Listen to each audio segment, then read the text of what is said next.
Now, yeah. Okay. How are you, sir? I'm good, and you? I'm fine. Nice to see you. Thank you so much for your time. Thank you. I really appreciate your time and your support. Let me use. Welcome. You're welcome, sir. Oh, Yeah. okay. Greetings to everyone on the platform. I am Dr. Kafayat Lamidi, and today we have a special guest of honor with us. Join me to welcome Dr. Ibrahim Akosile Femi.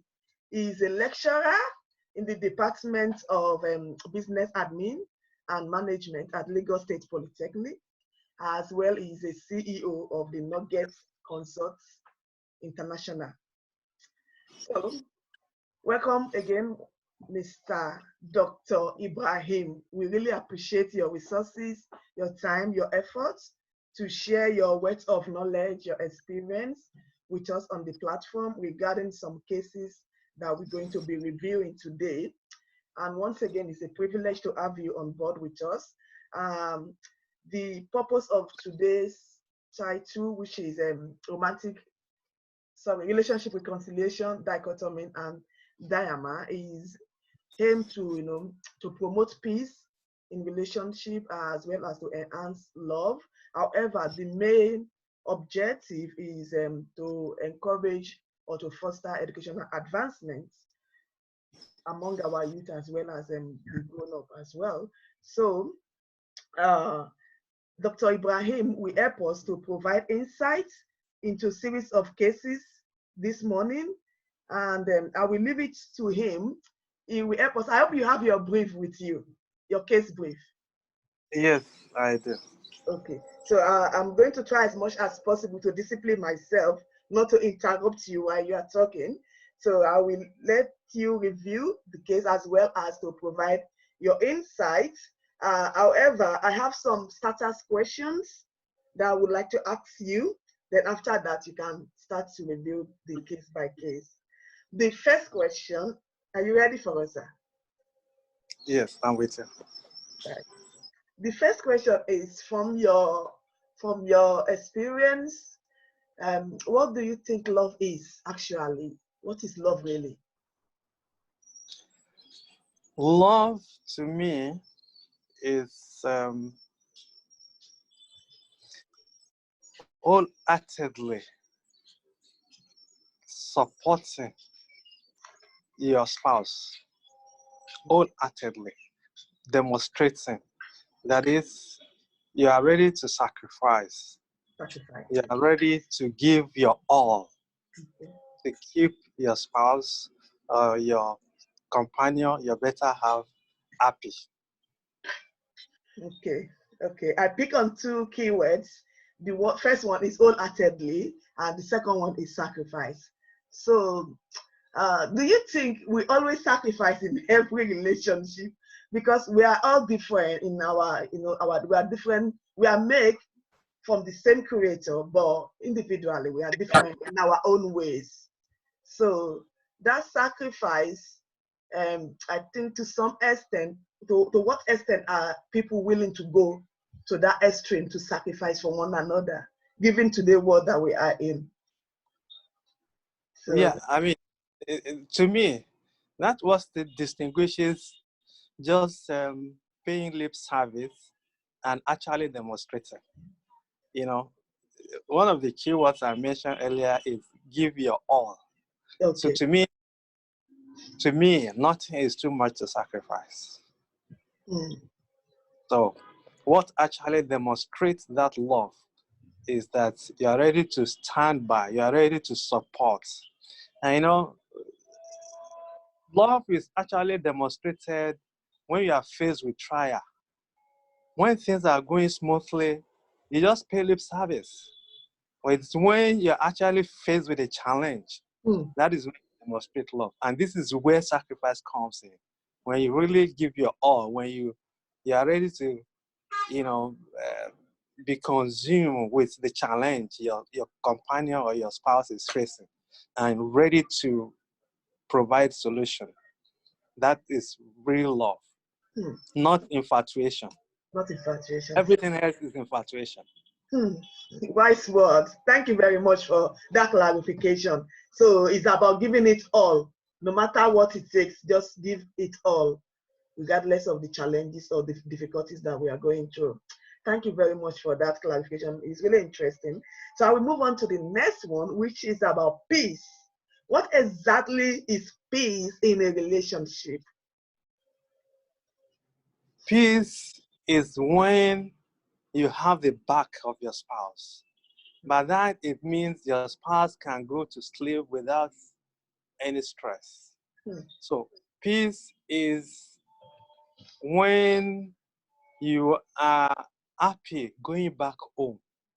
You know, in fact, you are hankering after going back home because you know you get home, you'll be contented, you'll be happy. You know, so peace is when you are one with your partner. So two become one.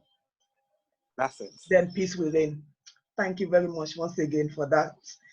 Okay, the next one is, to what extent is love an antecedent of a peaceful relationship? I want to know which school of thought you subscribe to, because the previous discussion that we've had on the platform, we have different school of thought. Some believe that love is not an antecedent of a peaceful relationship. So let's see from your own view, which school of thought what is your stance? Of course, love is the foundation of peaceful existence.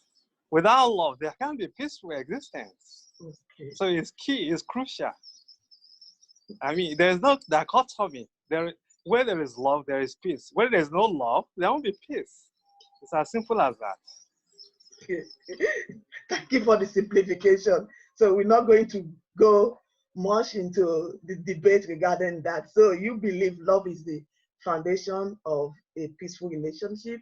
Love is everything. So thank you very much. You simplify it in your own way. We really appreciate your insights. And that will take us to the last starter question, which is, what constitutes a peaceful home? I know you've given us some preambles from the beginning, but just give us more detail. What exactly constitutes a peaceful home? I mean, a peaceful home, as I said earlier, it's a home where both partners are at peace. They have rest of mind in one another. And there is trust, there is sacrifice. Okay, so that's one. There is loyalty. Okay, so that when those are foundations of a peaceful home. Okay. So you see how love comes into the equation now. So there is love, there is sincerity, there is sacrifice. Those three are key. Love, sacrifice, sincerity, loyalty, trust. All these are crucial to a peaceful home. Oh, wow. This is really thoughtful of you. Thank you so much. So we have let me say the ingredients now of a peaceful home as sacrifice, trust, loyalty, and sincerity. Am I right? So we have 4. Thank you very much.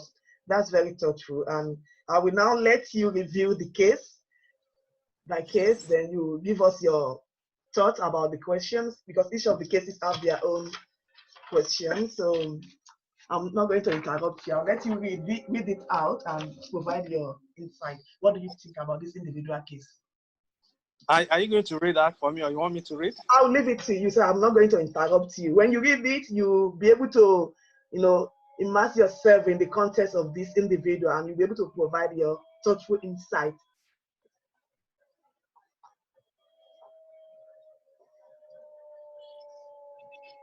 So you can start when you are ready, sir.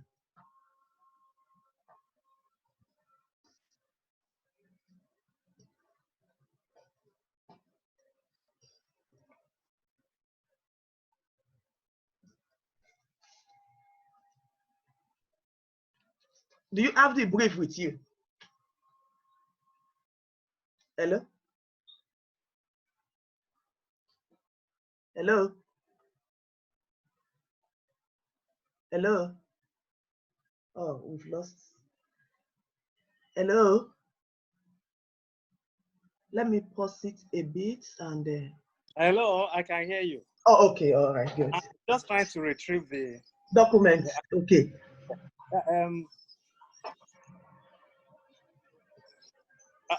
If you don't mind, if you can read it for me, it simplifies my job, because what I found out now is if I switch on to where the document is, Okay. You my won't. microphone is muted. Oh, I see. Okay. All right. Okay. So that's why you couldn't hear me the other time, but I could hear you. All right. Okay. Okay. The first case is entitled Not Sharing from the Onset. And this is a Christian home. The husband is Anthony. The wife is called Antonia. Their wedding was just 2 years when Anthony, the husband, requested for Antonia's financial support for his own study.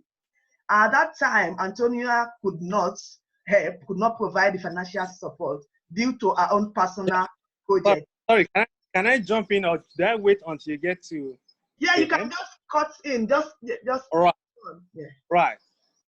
Antonia did not show love by not supporting her husband, who was in need of the money at that particular point in time. So this is where, showing love comes in. Okay. So, I mean, real love was not there. Otherwise, your husband has a need for something you have control over. So real love means you have to give it. In fact, that is easier because she has it. Okay. Some will not even have it. They will go all out to go and borrow. Yeah. That is right. Please go ahead. Okay. Let me make note of because they are into 2 years into the marriage at that point. So what do you think about that? Does that have any implications for the reason why she could not do that, or does that not have any meaning, given that the stage of that relationship at that moment in time? What can you say about that? Well, if it's real love, the more you are together, the more you love one another. Let me start my own example. The love between my wife and I is getting stronger. We are married for 24 years. Wow. Well so, done. Because when you are together, you share joy and otherwise. Yeah. So that bonds you, that brings you together, that makes you understand one another better. So, I mean, that is when true love actually comes out. Yeah. At the early stage, it's infatuated. But it is when you get to know one another, when you empathize. Empathy didn't come in here because that lady did not empathize with her husband. Someone who is your better half is in need, and you have the capacity to help, yet you didn't. I wouldn't know what reason she would give for not coming to his assistance when he needed it. So I think being 2 years in marriage rather strengthen that resolve to help. Okay. So let me ask another question, or let me kind of like maybe kind of suggestion to newly wedded couple out there, that they should take the opportunity of the early stage of the marriage to go to to go that extra mile to give each other the support that they need at that time in order to build the bond. That is key. That is key. But it doesn't stop at the early parts of the marriage. It runs through. Okay. So, I mean, you get to understand one another. Yeah. By the virtue of the fact that you are living together. So,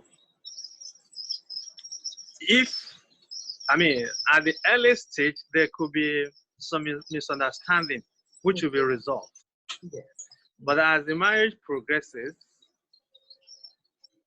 this understanding makes you relate better with your spouse, because they are getting to know some certain characteristics about your spouse, which makes you react appropriately rather than inappropriately. So it's the more you stay in marriage, the more you get to know your spouse. Yeah. So I align with your position that newly wedded couple should cement the relationship at the outset, but it doesn't stop at that. It continues. It runs through the entire relationship. Thank you. Right. I really appreciate that. So in essence, we should let it just continue. It's a continuous process. So it's not that at the beginning, but middle as well as towards the end. So it should be a continual. Yeah. As I always tell my friends, marriage is a work in progress. You don't have a marriage. It's a work in progress. That's what we use when we are writing paper or articles. Work in progress. Meaning you continue to smoothen the rough edges as you stay together. And all this is hinged on good understanding. Understanding between the couples. Understanding, yeah. That's the key word, understanding. Bond. Sympathetic, having that empathetic understanding for each other. So it's another, we use that in counseling, and you are good for counseling. So maybe a relationship counselor now. So that's the term that we use in counseling, empathetic understanding. So that is one thing that you've pointed out now in case one, and I really appreciate that. And I hope this conversation benefits. Are you done with case one? Not yet. I'm going to continue reading this somewhere. You can be cutting in while I'm reading it. Yes, I still have some remarks to make. Please continue. Okay. So then, unfortunately, Anthony could neither progress nor complete his studies. This lack of mutual support or sharing became the primary issue in that relationship. So since then, the couple have been experiencing challenges. Getting along with each other smoothly has been rough. So Antonia tried to reconcile. She tried everything to bring Anthony's mind back. She tried to win his heart back. But to Anthony, it's too late. One vital aspect that she did, one effort that she put forward was that she decided to be giving all her savings to Anthony so that she realized that what she has done was not fair enough. So she tried to, pull herself back and try to win the heart of the husband back. So since then, she started giving all her savings to the husband. But you know what he did? Anthony decided not to use the money. In fact, all the savings, he did not touch anything. Even to borrow a penny from that money, he didn't touch it. So Anthony at some point decided that he's going to move out from the matrimonial home. So he started to move out, then he live alone. He didn't really marry, so some people might judge him that maybe he want to have another wife. That's why he decided not to, but he didn't. He's single. But there is a child involved in that relationship. Their son is now 10 years old. They are both living separately. So that's how it ends. Right. You see, this is where the husband also did not show true love. Okay. Right? Is human to her. The lady having realized her mistake, and she was now ready to put the wealth at the disposal of her husband. Exactly. The husband should let bygone be bygone. So they forget about the incident of the past. Now, I mean, she didn't come to his support when he needed it, and all the same, he succeeded with the studies. So since he has succeeded, then God has seen him through without her help. Now that she realized her mistake and she puts her wealth at the disposal of the husband, she shouldn't have been vengeful. Should have forgotten about what has happened in the past. So, yeah, the husband also remiss in his part by not accepting the repentance of his wife. Maybe sometimes, we are humans. humans will always remain humans in the sense that we try to forgive, but we don't forget. What do you think about that? Maybe that's what is running in Anthony's head, even though he's trying to, I don't know, I'm not him, I can't read his mind, but you know, based on our human nature, humanity now. So what can you say about that? Yeah, forgive actually means forget, by my own estimation. Hmm. Because if you don't forget, it will still be locking in a part of your heart, and that will inform your behavior. So true forgive also includes forget. Okay. If you don't forget, you don't actually forgive, Hmm. as far as I'm concerned. So what I would have expected is for the man to actually try, if the lady is actually sincere, Hmm. by trying out to get to know whether she's doing this for some purpose or she's actually, I mean, she actually repents about what has happened in the past. Hmm. I mean, let's put things in context. We always offend one another. Yeah, sure. So if you don't forgive and forget, there won't be a smooth relationship. Hmm. I mean, if God were to judge us by our mistakes, our error, no one will believe it. Yeah, So definitely. Yeah. we just must learn the act of forgiveness. Hmm. We must learn it more so for your better half. I mean, who has deserved forgiveness more than your better half? Yeah. So I could see, a strong mind being displayed by the man here of not forgiving, and that will not it's not lead to a smooth relationship. So forgiving to me is forgetting. Forget. Hmm. That you are on a different view, which is kind of going to challenge the thought of many people out there that when we forgive, we actually have to forget about what has happened. So and then we can move on in our life. That's it. Thank you very much. That's very thoughtful. One thing again is about the son that is involved. So what can you say regarding that child? The 10 years old child, the boy. Yeah, this child is completely innocent. Mm-hmm. He doesn't know what is happening. So it behoves the two of them to resolve their differences. You see, I always say this. It takes a man, the whole house is on man to manage a house. Mm. So man more than woman has the responsibility. And man should consider the children. Mm. Because children from broken home, he already shattered their life. Mm. So if for nothing else, if for the sake of this boy, the man should reconcile with the wife and take her as who she is. Nobody is perfect.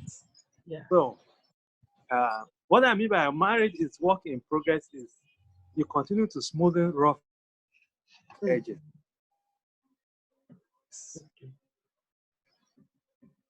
Hello? You always have misunderstanding to be forgiving. Mm. So uh, I would suggest that the man should reconcile for the sake of the child. The child. Okay. That's for Antonia. What about for the wife, Antonia? What else could she try? That's the question on the case. What else could she do? Yeah, Yeah. she could try to get people to intervene. Okay. People who her husband respects. Okay.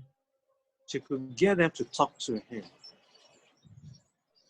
Mm. She, on her own part, she should actually show remorse Okay. by continuing to pester the man to Mm. show that I've actually heard and I've realized and I've come, to beg for forgiveness.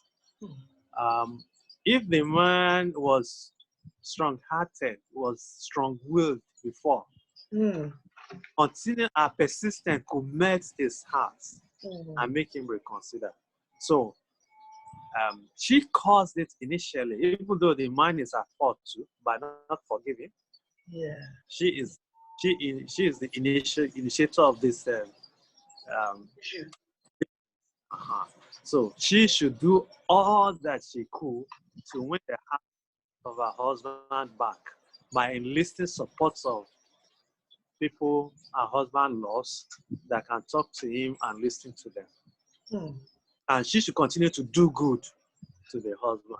So she should not take it as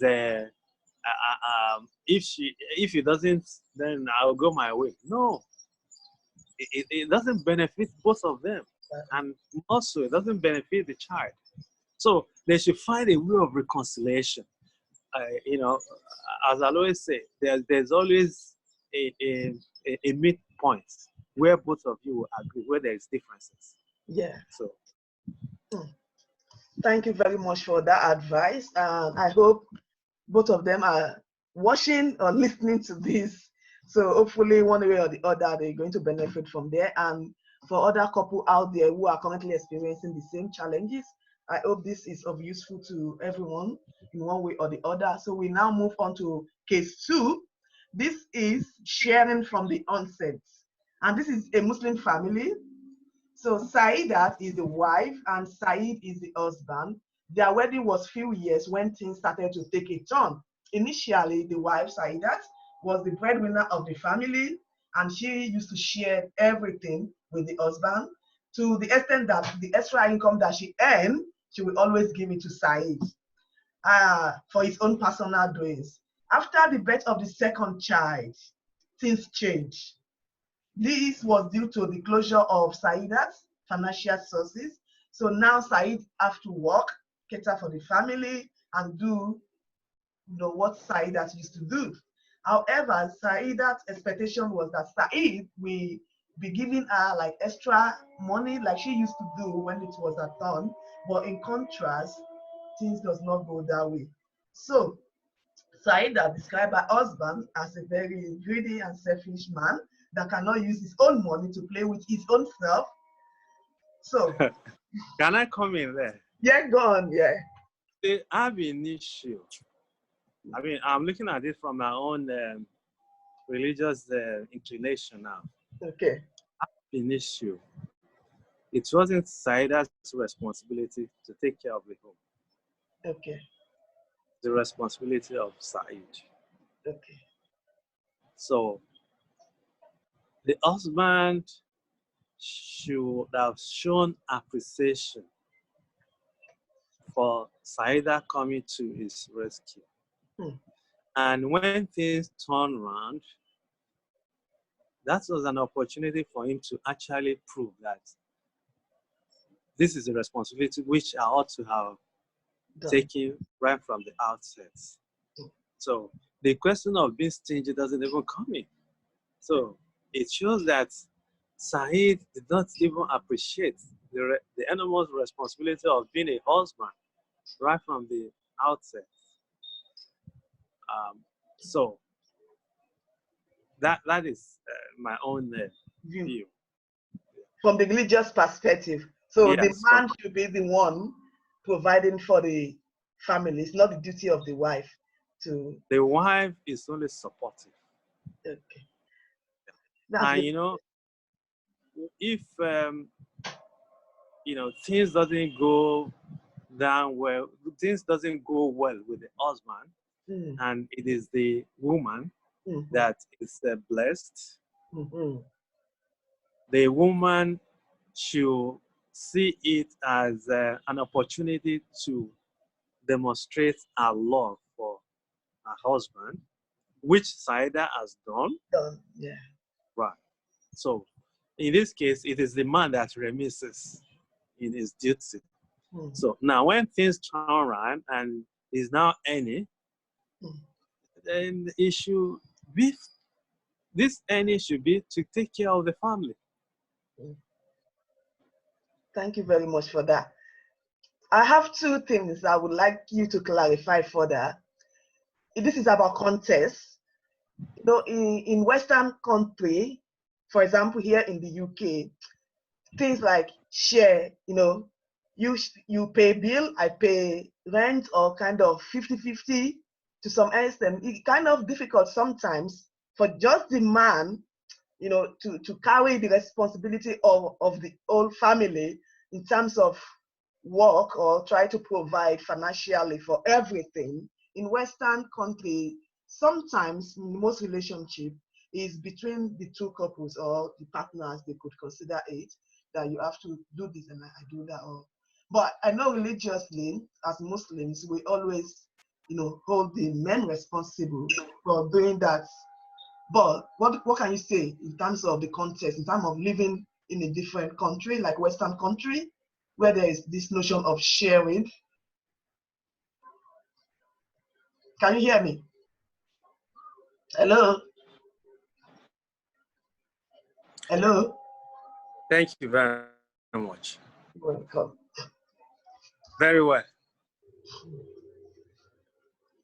I'm with you. Can you hear me? Hello? It's fluctuating. Now I can hear you. Yeah. Oh, fine. Yeah, thank you. You know, it is irrespective of the context. Okay. Right? I'm looking at it from my religious inclination now. Okay. I mean, if you permit me to recite the verse of the Quran. Come on, go on. Yeah, it's okay. Allah subhanahu wa ta'ala says in the Quran, Ar-rijalu qawwamuna ala nisa. Men are the protector of women. Men are those to take care of women. So the fundamental, the basics is that it is the responsibility of the man. Right. Now, taking it to the context of the Western world, the man should not have it. The man should not have it at the back of his mind. He should take it that this is my responsibility. However, the woman who also has understanding must realize that I cannot leave it all to the man, to her. So in that respect, is an understanding between the two of them. Is an understanding.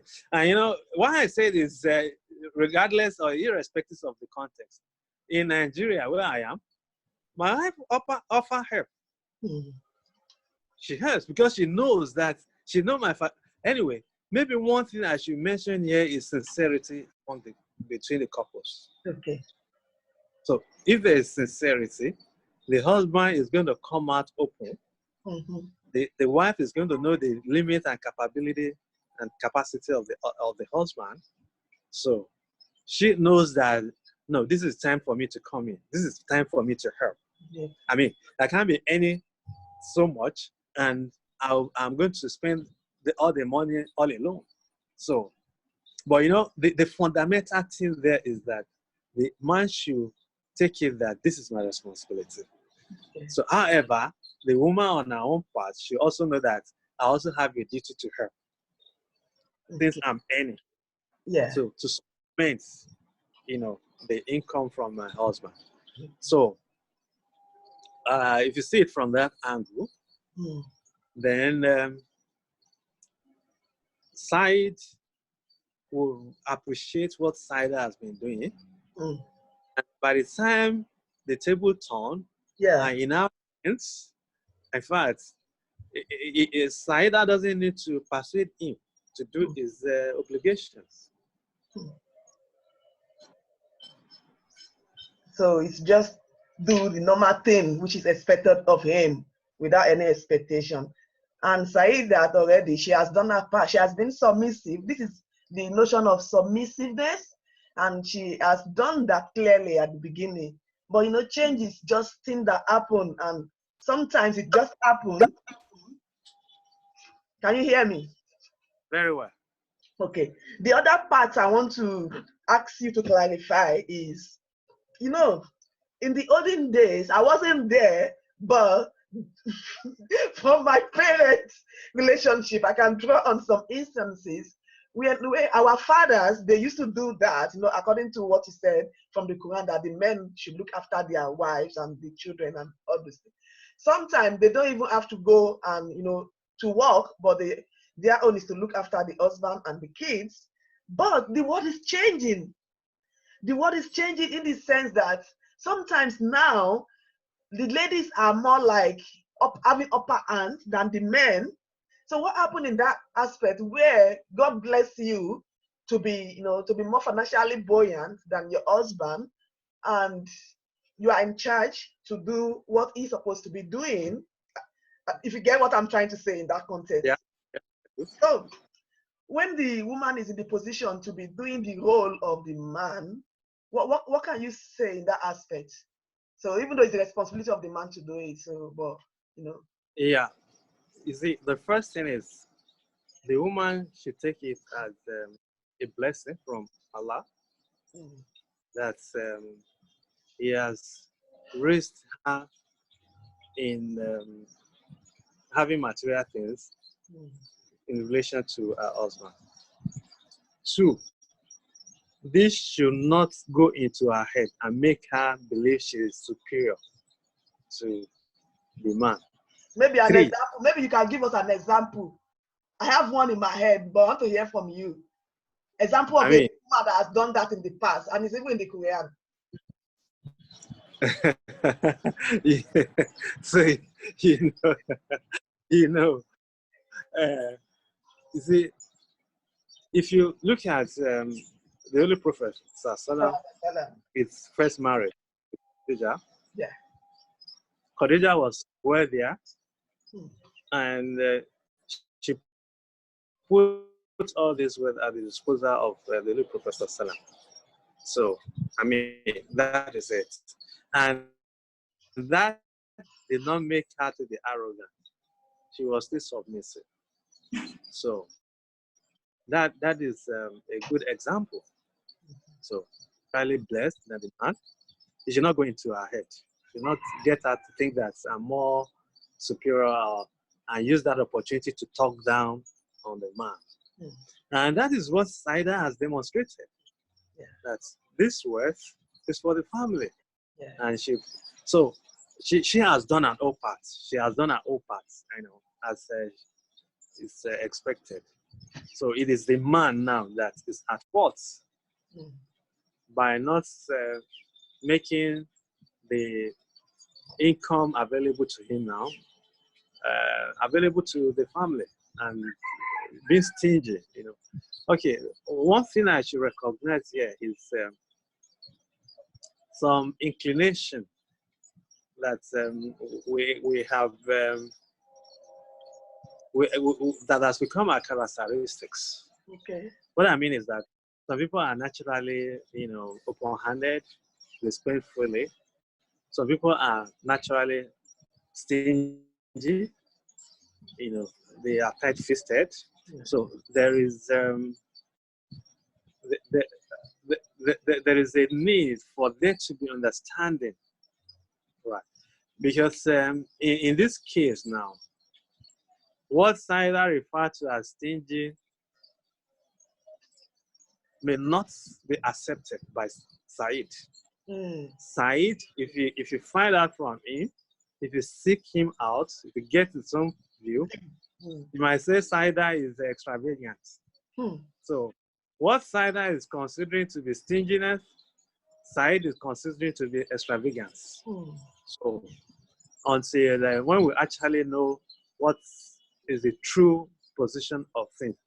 But the fact that Saida is open-handed and gives freely predisposes her to seeing Said as stingy.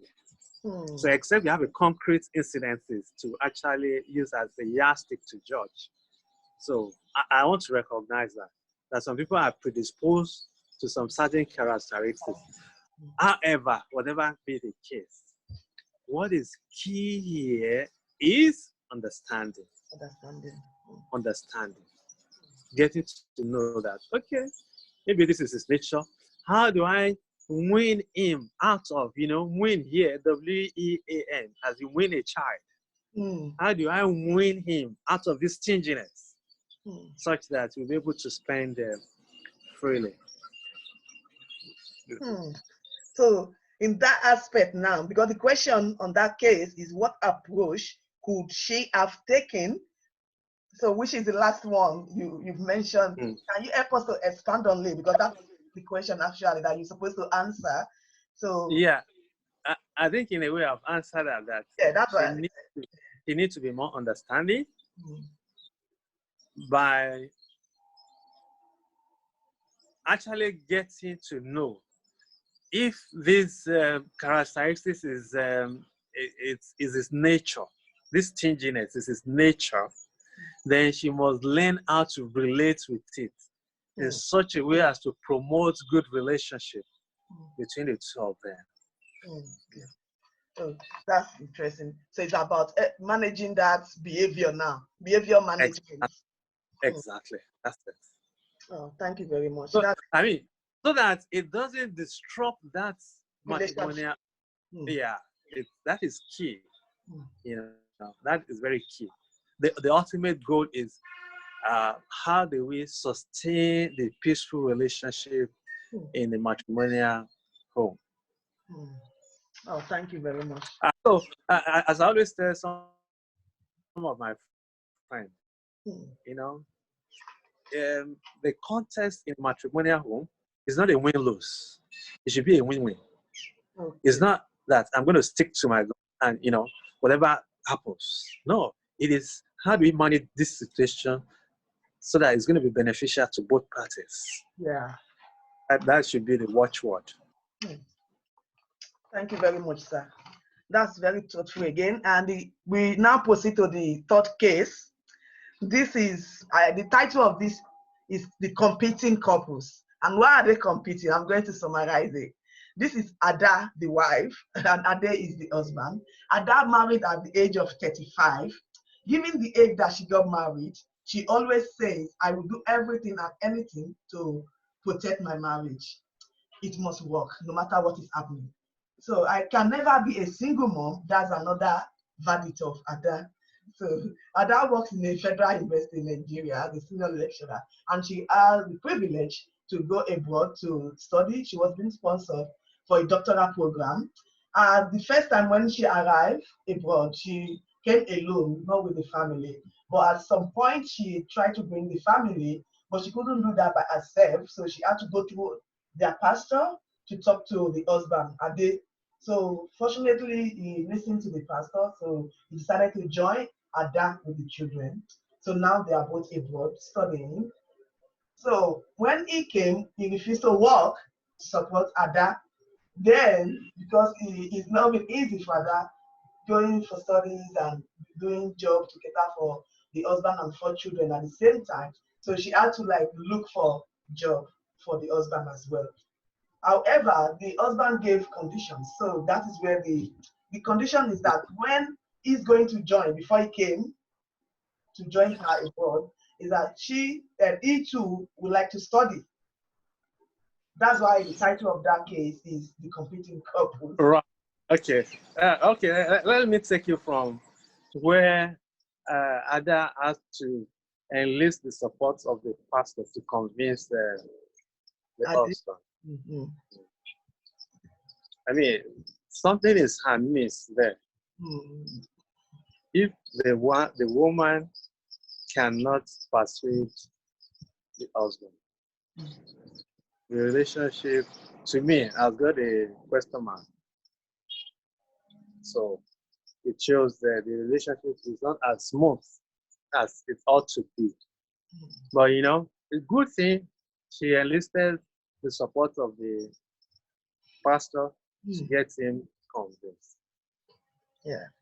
Now, on arriving at the abroad, I mean, you are brought in to render assistance.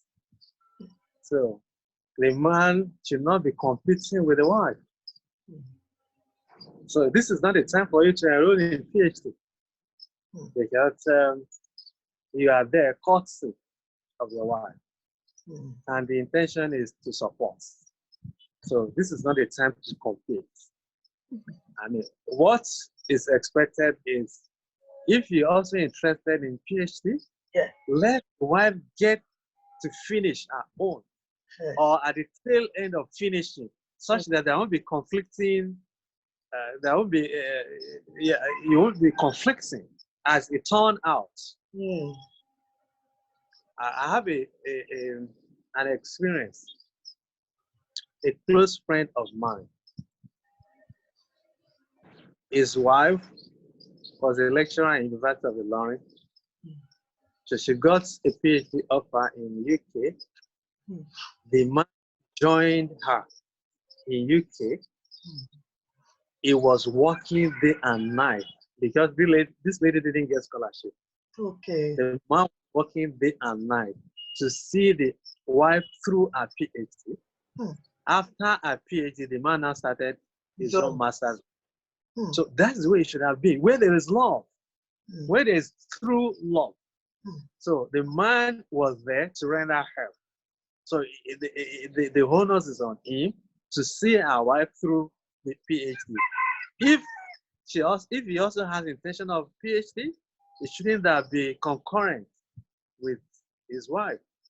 So as you appropriately titled it has become a contest. Oh, my wife is doing PhD, I must also do PhD. Oh, my wife become doctor younger with PhD. So there's no love there. There was no true love. So our relationship should not be based on competition. It's nothing to compete with that one.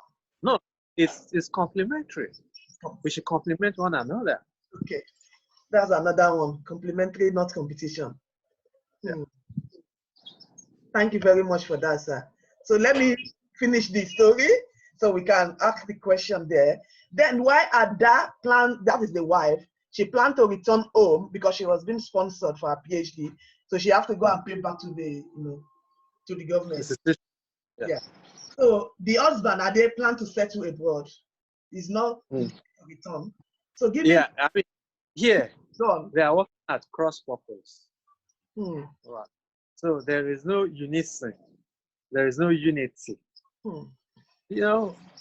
It's key that when either of the party is taking a crucial decision that affects the other party, there must be understanding. There must be understanding. I mean, one will have to defer to the other. Now, the husband has the intention of staying back. Did he discuss this with the wife? Did they have an agreement on that? So if there's no agreement, then that relationship has gone awry. It's jeopardized. So there should be love, true love, where you talk your partner into agreeing into your position. Otherwise, you reach a compromise. Yeah. So a compromise would be, okay, we'll leave you to do your PhD. When you are done with your PhD, you come back to Nigeria. Or, okay, we agree that you are staying here. Let me go and serve my term in Nigeria, 2, 3, 4 years. I'll come back and join you. So there should be a common understanding, a common agreement. So it's key. It's not that the husband is going this way, the wife is going the other way. Yeah. So they have two different directions. Yeah. So there shouldn't be antagonistic. It shouldn't be an antagonistic position. Thank you very much, sir, for your insights again. Given this controversy, the couple, the relationship, continue to deteriorate, and Ada still keep to avow that she's going to continue to protect the relationship from crashing. And the question is, how could the situation be reconciled to keep the protection vow? I know you've said it before. Just help us to summarize for clients. If you go back to what Ada said at the beginning, she married at 35, and she's ready to do anything, all she could to keep that relationship up. So the onus is on her. So she has to defer to her husband. If it doesn't go that way with her, so she has to defer.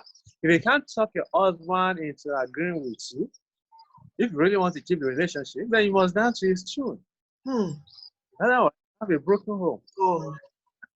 She has taken a vow that I want to keep this relationship. So, I mentioned something that is key to at the beginning: sacrifice. So one party must be ready to make a sacrifice. So this is where sacrifice comes in on our part. If she really, really desire to keep the relationship. Otherwise, when you break a relationship, it's far easier for a man to get another wife than for a woman. Definitely, yeah. So she needs to carry on to sacrifice as she has been doing. She needs to continue to keep her vow. That's just the word of courage to her, to Ada. So the fourth case and the fifth case, they kind of have some similarities and some differences, but let me review the case 4. This is Jamila with children, and she was married to a wealthy family. 3 years after the marriage, Jamila could no longer bear the in-laws ruling her home for her. So Jamila, that is the wife, she has aspiration for education, and this led her to return back to education. So she had to travel abroad. When planning the trip, initially, Adam, the husband, was in support of that. But at the stage when the application was successful, Adam backed out. He opted out from that decision. So he now gave 2 conditions. The first one is either Jamila go abroad and consider the marriage done.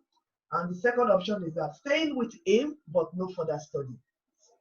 So Jamila choose the first one. Let's take it from the beginning. Okay. When a wife marries an husband, he also marries a family. Okay. So she shouldn't see the family, the in-laws, family of her husband, as an encumbrance. So she needs to reconcile.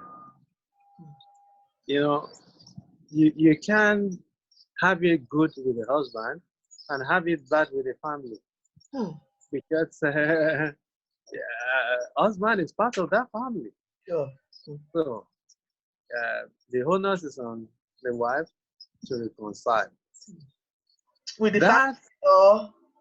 With the family, of course. Okay.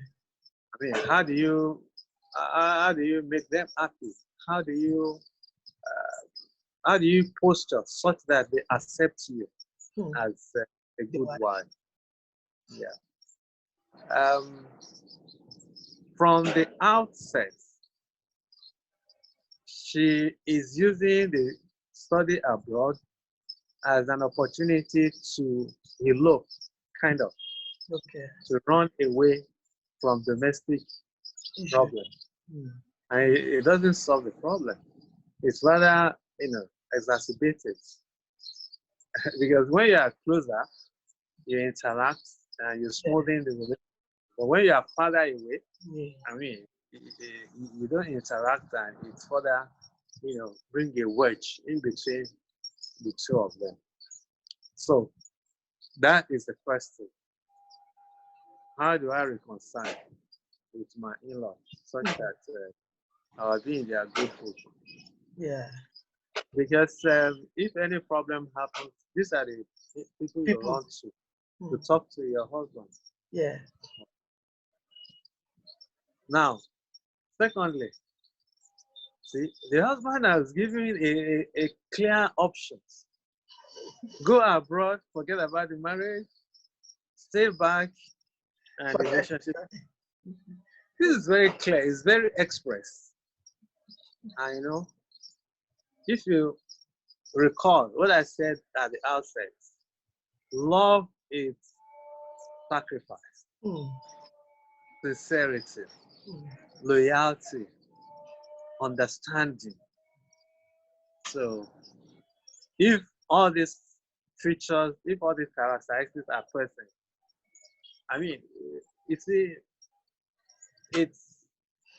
it's always one party sacrificing for another, one party showing sincerity to another, you know, one party. So it may be the man, it may be the woman. Like, you know, in the case of Saida, she was the one doing the sacrifice. Yeah. And it will be the case of man to do the sacrifice. So here now, the case is for the woman to do the sacrifice. Yes. If she wants to keep the marriage, the options are clear. The options are clear. So where to demonstrate that love is to take that option that keeps that marriage alive. Alive. Otherwise, you want to use a strong edge. It can't dictate for me. No, that will not get you. I mean, if the goal is to keep the matrimonial home peaceful, faith, then the onus is on the wife to sacrifice. And you know, as I always say, advise women. Women always have a way of getting what they want. I know my wife gets what she wants, even though I may disagree at the outset. But later, you know, I don't know the right word they use, but the women have in Yoruba, they call it ete. Ete, that's it. They always have a way of getting what they want. It has happened to me several times. I will say, that, no way. She will just allow some time to pass, and she will bring it in another way until I will concede to her. I mean, you see, if you have this mindset, it's not a contest. No, yeah. If you have this mindset that, okay, this marriage must work, then you are ready to give it your all. You know, it goes back to what I said earlier. Ready to give it your all to sustain the matrimony. So the options are clear here. Take it or leave it. Thank you very much. So what's the question at the end of that case? The question is, how would you describe Jamila, the wife? Yeah, she is not showing understanding with her husband. And she's not persuasive to have her way with her husband. So if she wants to keep the matrimonial home, she will do either of the two. Accede to her husband's request without questioning, or persuade him to toe her line. It's either of the two. So showing persistence for persuasion in order to persuade the man to do what she wants, and at the same time demonstrating that understanding in order to keep the marriage. They are both vital. Yes, by sacrificing, you know, sacrificing interest to travel abroad for staying back and sustaining the marriage. I will read the last part of that case. The reason I will read it because when we move on to the fifth case, you help us to provide some common grounds. And so let me quickly summarize the last part. She completed her PhD in management and got a well-paid teaching profession, but without having access to her 2 children. The husband denied her the access to the 2 kids. So on several occasions, she has attempted to see the children, but to no avail. Then Adam, the husband, like he said, it's easy for the man to remarry. Can I cut in there? Oh yeah, go on. Yeah. I mean, it presupposes that there's no small relationship between each other. Okay.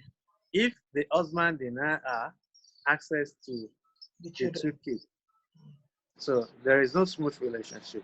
So ab initio, something is amiss. So what follows?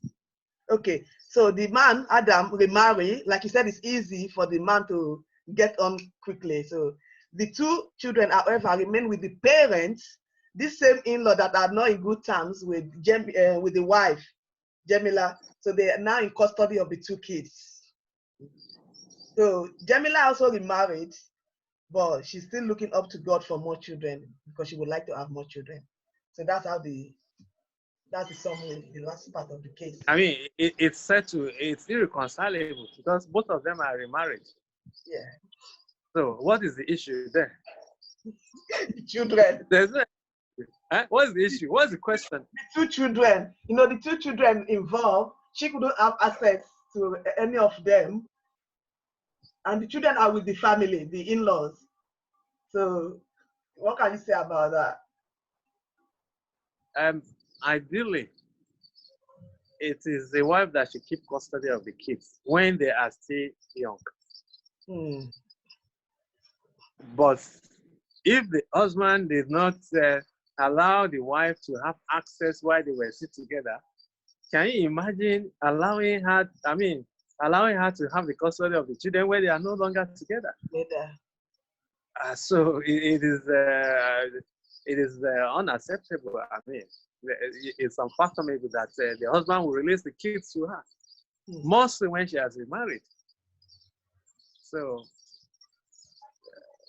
the husband will continue to keep the custody, except if she goes to the courts and she can prove her case. Otherwise, the husband will continue to keep the custody. Beyond reasonable doubt.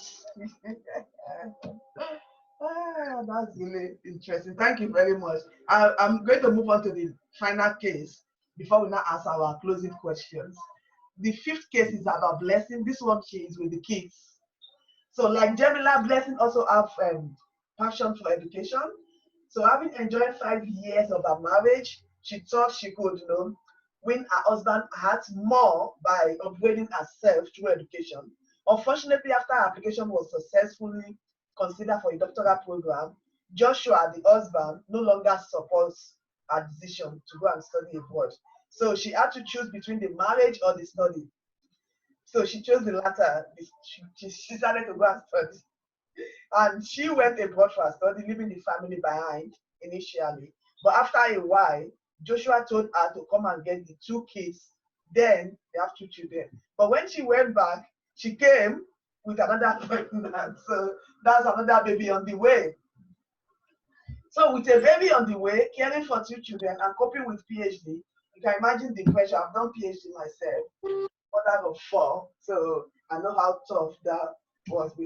I cannot imagine what she was going through at that time, being a single mother of 2 and a baby on the way. So she couldn't undo that very well. So she had to quit the study. And now Joshua, the husband, remarried and have other children with the new wife. But Blessing, she's still single. She would like to remarry and have more children, but she's still single. So would you blame Blessing for taking the children with her or not? That's the question. Well, you see, sometimes women, because of the love they have for the children, they take irrational decisions. Why would you take the children along without support from your husband? I mean, you already jeopardized your studies. So she shouldn't have taken the children along to allow her to focus on the study. And from the beginning, they didn't have a smooth relationship because she went against the will of her husband. Did I get that right? Yeah, you are right. So the husband, initially, he was in support of her decision to go and study abroad. But the problem started when the application was successful. Then he said, okay, no, I cannot cope with that. Okay, I'm going to give you 2 options. How you go or you don't go. So the option has been clearly stated. It goes back to sacrifice or having a persuasive bent to convince your husband to toe your line. Okay, let me quickly state this. We live in a patriarchal world. Take it or leave it. The husband always have a upper hand. So for there to be a peace in a matrimonial home, the woman must be ready to defer to the wish of the husband. So once this is missing, And you know, this becomes very pronounced in Western world, where we believe that we are equal. It's patriarchal. The husband has upper hand in the matrimony. Yes. So it's not in the woman's interest to be at loggerheads. More so where the husband has clearly stated the options. Stay back, sustain the marriage, go, forget about the marriage. So if you have taken the option of going, then you have jeopardized that marriage, clearly. So every other thing is palliative. You have taken a decision already.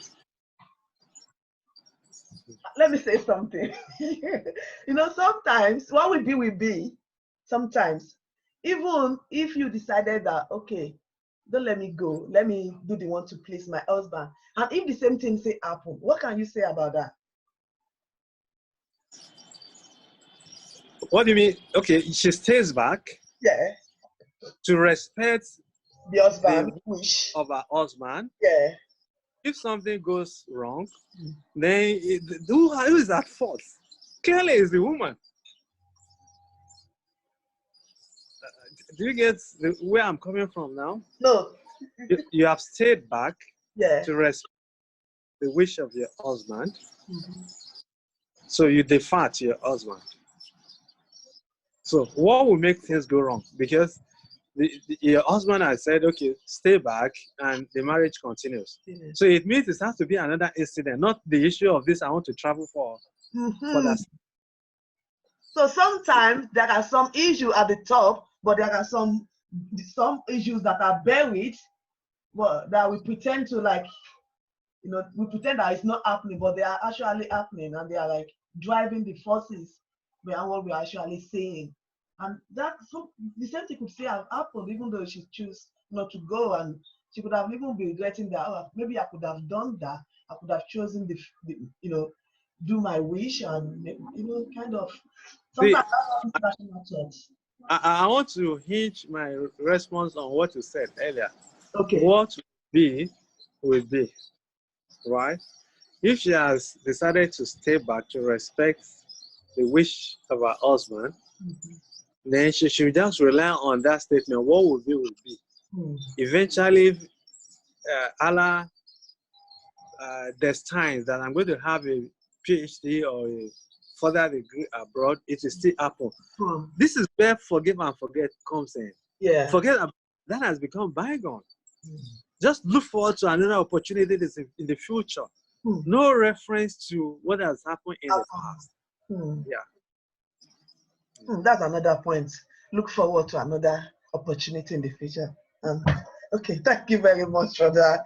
So let's see, the commonality between both cases is that the number 4 case, Jamila, she okay, she could not have access to the children, but she completed her study. About the case of Blessing with the children, she couldn't complete the study and she couldn't get the qualification because she had the children with her. So these two things between the two cases, what can you say about that?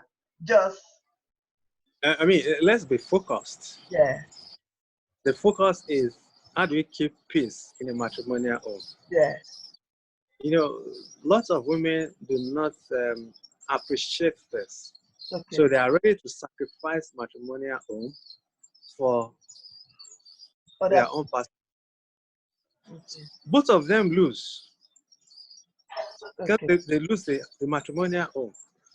You know, one is just that in one case, she has something to, you know, fall back on. And in another case, she loses out on both ends. But the focus is keeping a peaceful matrimonial home. So if you look at it from that angle, both of them lose by not sustaining the marriage. So what does it take to have a PhD and you are now looking for a husband? Or you didn't have PhD and you lose. So the person that didn't have PhD and lose the matrimonial is a double jeopardy. You lose on both hands. So it's the same. Both of them lose. If the focus is to keep peace, to keep matrimonial home, peaceful, both of them are losers. So this will drive us into the concluding questions, and this is interesting because the aim of these cases that we are reviewing, is to promote love and peace, but the objective is to foster educational completion, attainment, and choice. So now we want you to share with us from your own personal experience, what are the educational challenges that you have and what are the strategies that have helped you? I know you got a PhD yourself. That's why we address you as Dr. Ibrahim. So, alhamdulillah, and congratulations for that. But I know most people out there, before you can get that PhD, before you can earn it, we went through a lot. So let's borrow from your, from your personal experience and learn from it as well. Right. I mean, my own is a case study. Okay. Okay, the first challenge you have that is common to someone who is coming from less developed country to advanced country is that the education, the quality of education differs. So more often than not, the topic you choose, that is the topic you are admitted with, will change. Yeah. Because back here, you didn't have the resources to actually, one thing that is key in PhD is you must hinge your study on a gap in the literature. Yeah. So more often than not, this is what I find out, not to me alone, but quite a couple of my friends. We don't have the resources here to do a thorough literature review to be able to identify a gap. Yeah. Okay. So the first challenge I had was the showing literature review I did here, which prompted my proposal. By the time I got to UK, it has to change. So in my own case, the first challenge I faced was my supervisor brought me in there to pursue his own interest. Okay. Topic I have interest in was resource-based view. Okay. My supervisor happened to be an antagonist of a resource-based view. Okay. So he wanted me to do 180 degree to change my topic to antagonize what I wanted to. Yeah. Okay. So I know it's good to have talks and discussion with your colleagues who are already there. Yeah. So if it were to be in Nigeria, you have to defer to your supervisor.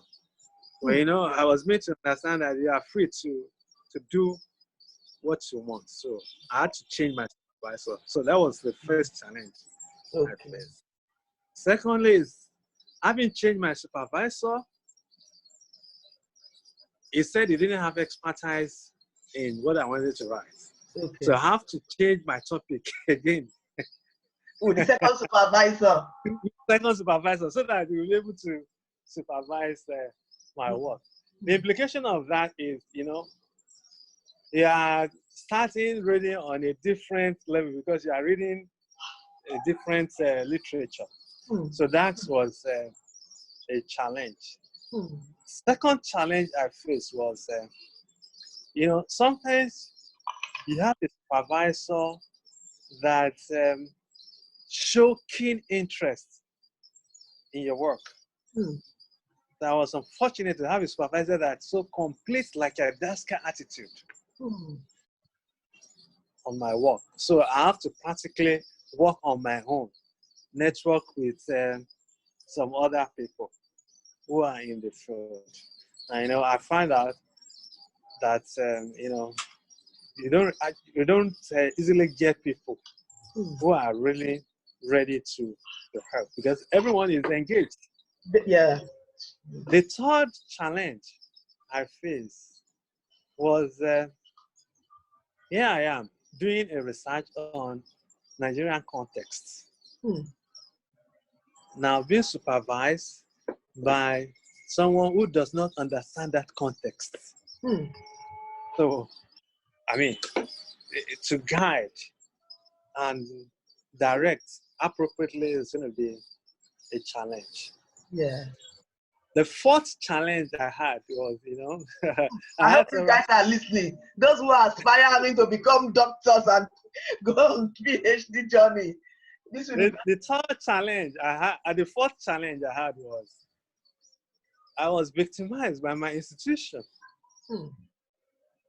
Because, you know, in your admission letter is 4 years. Yeah. To be 3 years. So when I was sponsored by my institution back in Nigeria. So when I was getting study leave, I got 3 years. But at the end of the third year, I had not finished my research. So I was to choose between resuming or staying back. So I had hoped that it explained to my institution, they will grant me 1 year extension. Okay. But I was not given 1 year extension. So necessitating that I had to leave UK and resume my job. Otherwise, I would lose my job. Wow. Now, despite the fact that I made all this very clear to my university in UK, and I told them my supervisor in support, as soon as I came back to Nigeria, I was dismissed. My extension was cancelled. I have to employ service of a lawyer to get my studentship reinstated. Wow. So for a whole year, while we were on that case, I couldn't do anything. In fact, my mind was muddled up. Wow. So what I was supposed to do for 4 years, I did it for 5 years. So it took me 5 years to complete my PhD. Yeah. So what are the lessons I want people to learn from this? One, be focused. Never be deterred by whatever challenge, obstacles, you know, you are faced with. Two, you know, be patient. You know, I've got a couple of friends who are professors in the UK, so they really help a lot for me to understand the politics. You know, I mean, you live in UK, the academic you know the politics. Yeah. The politics behind. I will serve that one for another lecture. I have my own story to tell as well. So they really help me to navigate the system to be able to get to complete this PhD. Yeah. So be determined. If you are going for a PhD, be determined.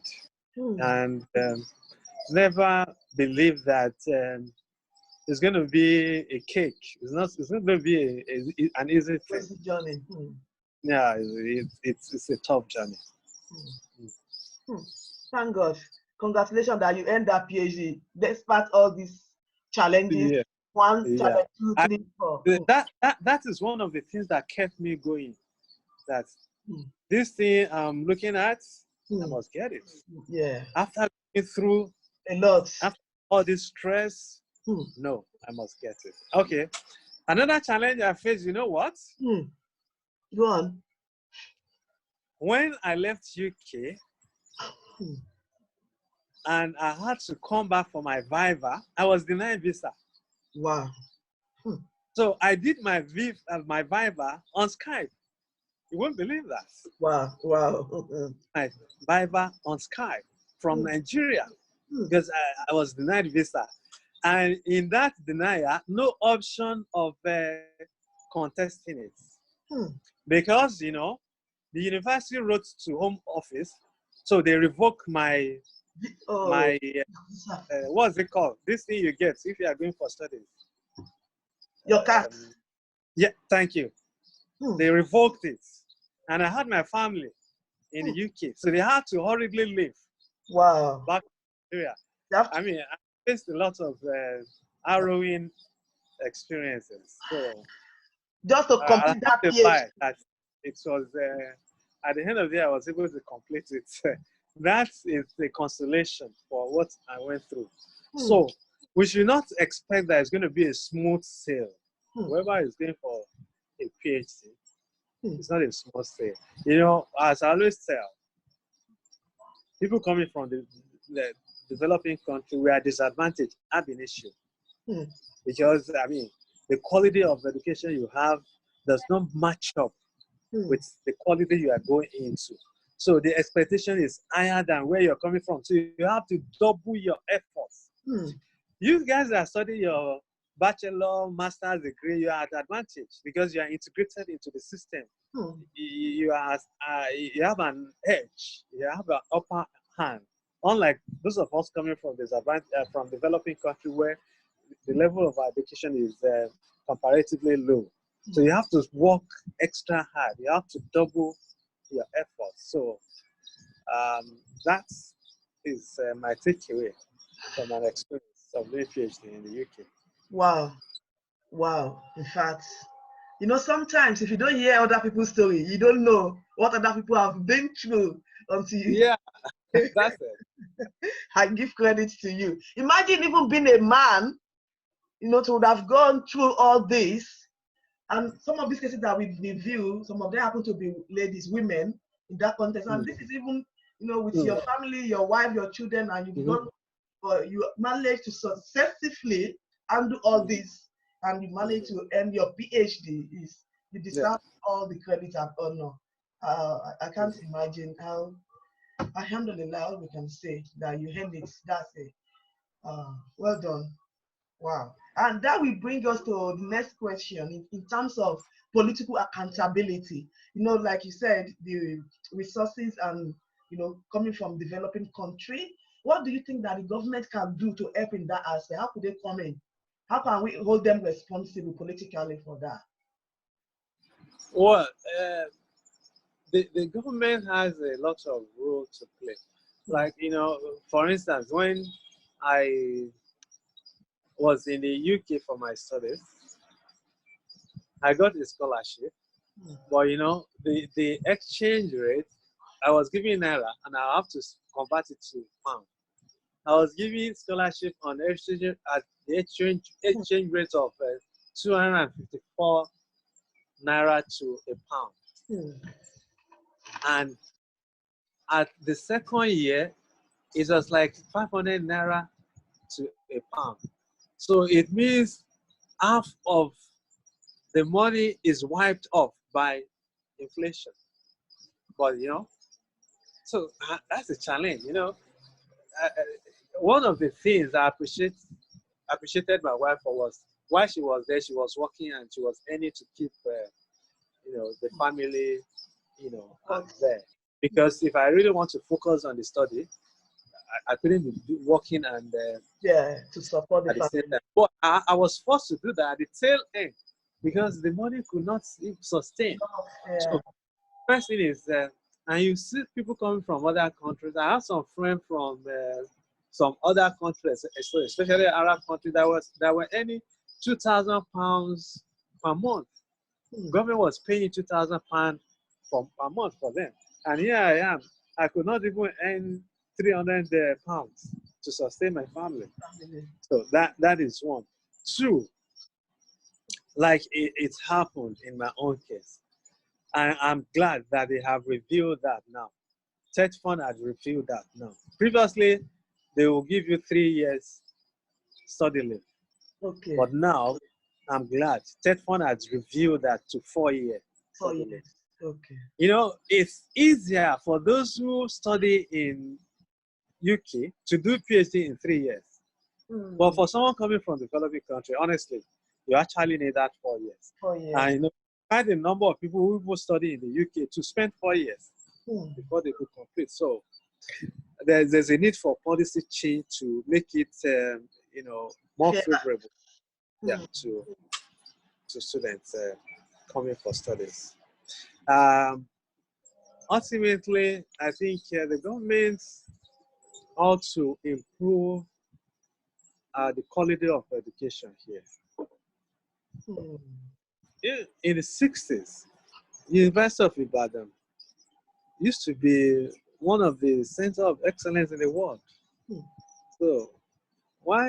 Because there has been deteriorating funding of education. So if you have, sometimes when I was in the UK, especially during winter, I would just be, cause I'll be lamenting. Why do you have to come and suffer here if right enabling environment is provided in my country? Nigeria has that resources. It's just that it's embezzled, it's corruption. So we need to have leaders. Education is key until we realize that. I mean, look at this newly in the industrialized country, Malaysia, Singapore, all of them. Their level of education is comparatively higher than Nigeria and some other African countries. So we need to work on that. People at the political helm of affairs must appropriately fund education such that we don't need to go outside. If you know, a friend of mine told me, UK, they realize £2 billion annually from people coming from. I mean, if you invest this in lots of Nigerians going abroad to study, if this money is properly invested in education in Nigeria, we don't need to go out. So our level of education is going to be comparatively high. So there won't be.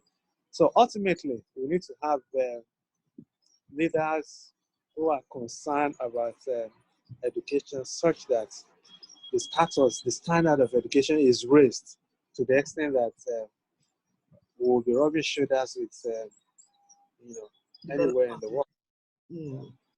Oh, thank you very much for that. That's very thoughtful.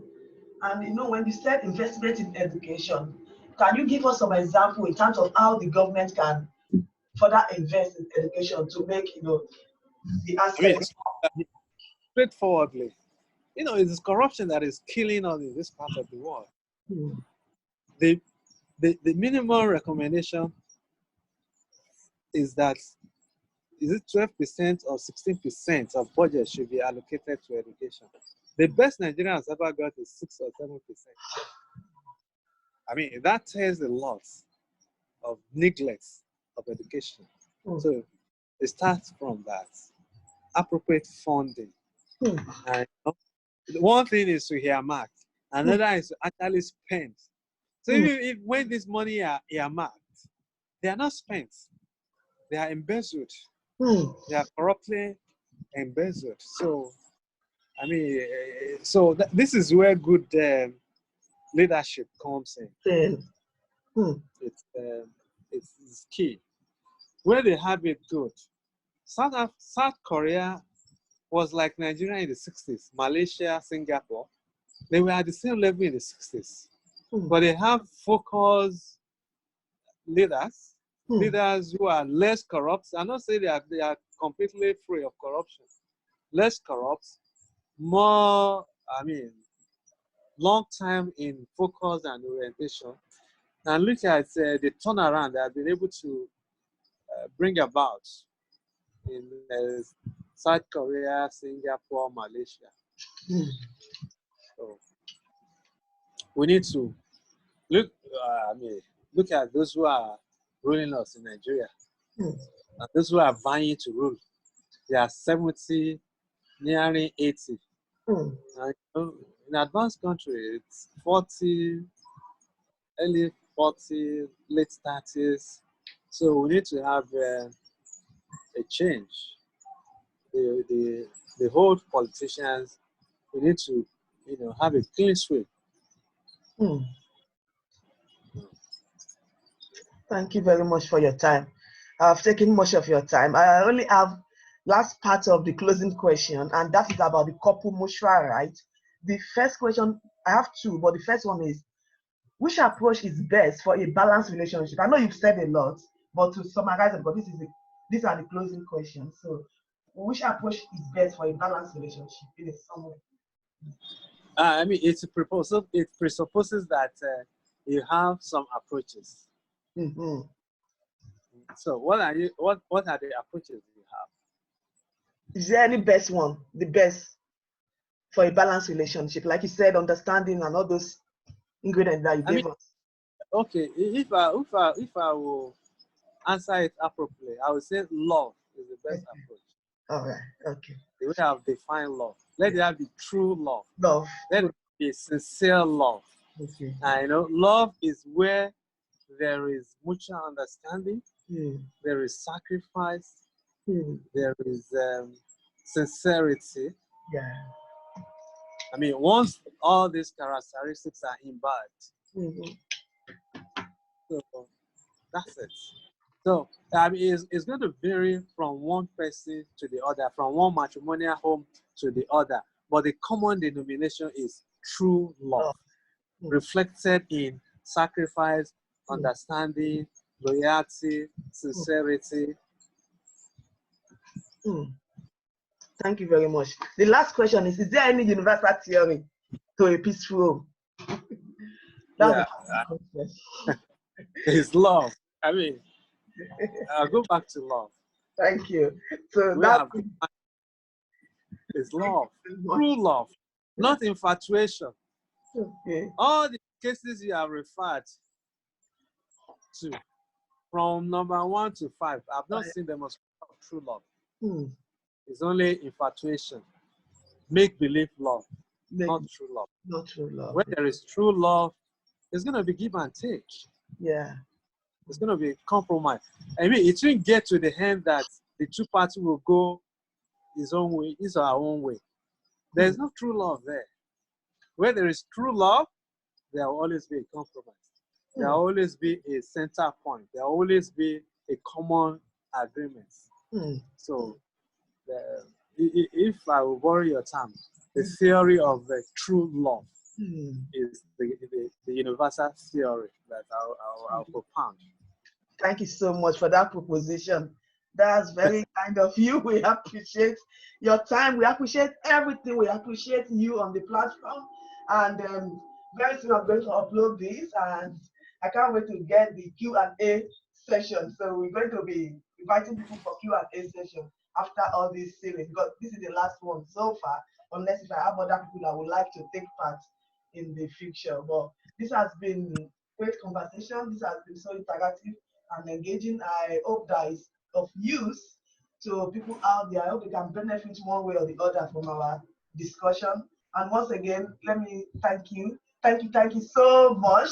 And thank you your wife as well for allowing you the time to give us, taking more than 1.5 hours to be specific, so I can say on the screen. So that's very kind of her as well. And congratulations for your 25 years in marriage. That's wow. That's considering what you've been through, during your PhD, and imagine every other thing that must be happening around. I credit you for that, and I appreciate you. I appreciate your family, the time, effort, and resources for joining us on the platform. And I hope you are keeping safe and staying calm during this global crisis as well. So I pray that we should be protect us all from the virus. Thank you. Thank you. Thank you very much. Thank you for having me. You're welcome.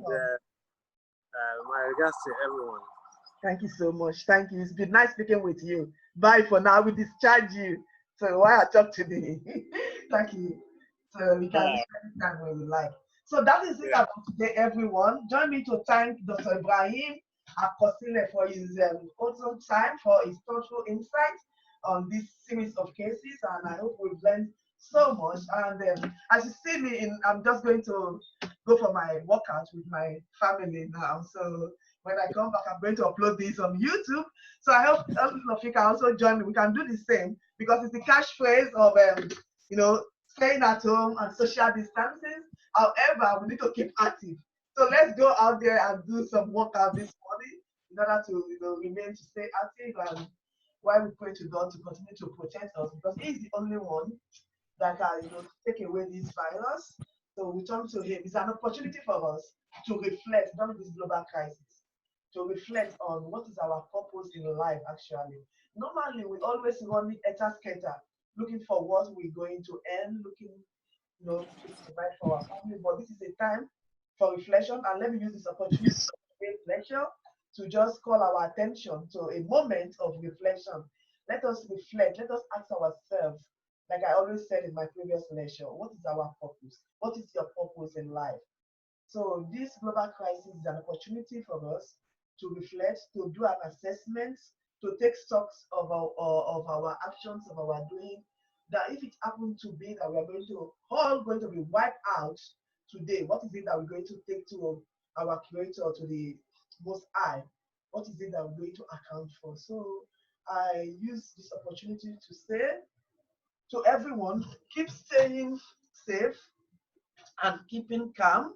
However, remain active. So let's go for workouts and then enjoy the rest of the weekend. And I say thank you to everyone for listening or watching the video. And this is Global Self-Education Platform. Once again, do not forget to follow our Facebook page on the Global Self-Education Platform. I also have my profile page, which is Kafayat, which is Kafayat.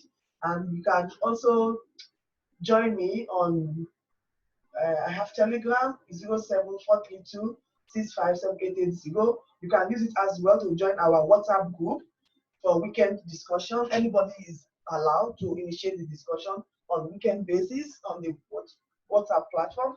And also I have my LinkedIn, which is Kafayat Lamidi, and Kafayat is my Facebook account where we always upload our lecture. I'm going to upload this one as well later on today when I come back from my workout. Please let us remain active, let us remain engaged while this crisis, while we are praying to God to take away all this virus that is going on, that is, let me say, maybe it's traveling around the whole world, but He is the only one that can take it away. So we will continue to engage in prayer and be patient as well. If they say, the government says we should not go out, it's a period of curfew where everybody have to remain where they are, no traveling. So let us just abide by the rules, let us comply, and let us remain safe. Thank you very much for listening, and bye for now. I look forward to the Q&A session. So feel free to send me your suggestions like you always do for any topic to be covered. On my email is GSEP at kafayat@lamidi.com, or message me on 07432 6578880. And have a great weekend. Bye for now. I love you all so much. Bye-bye. So that is it for today. Have a wonderful holiday. Enjoy your time staying at home. Love you all. Bye.